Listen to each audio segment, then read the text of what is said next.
తనువు తరలునప్పుడు ధనరాశి ఇచటనే ప్రాణమున్న వరకి పయనమవదు. కనుక తెలుసుకున్న గమ్యమునందుకొనుట సులువు కాగలదుగా సుఖమునందు.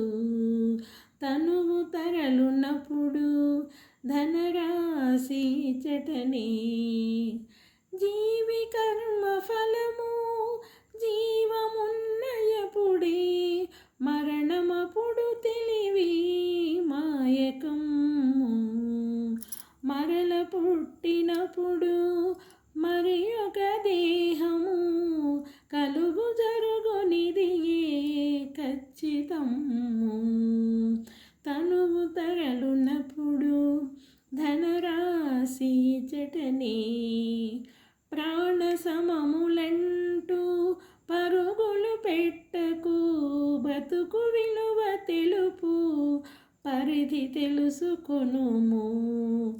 పరుల హితము కొరకు జీవించిన జన్మధన్యమగును జగమునందు.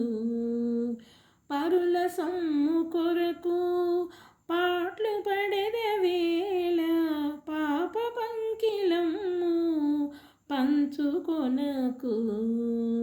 తృప్తి ఒకటి చాలు తృష్ణలొదలబోయి తపన తరుగునట్లు తత్వమెరుగు.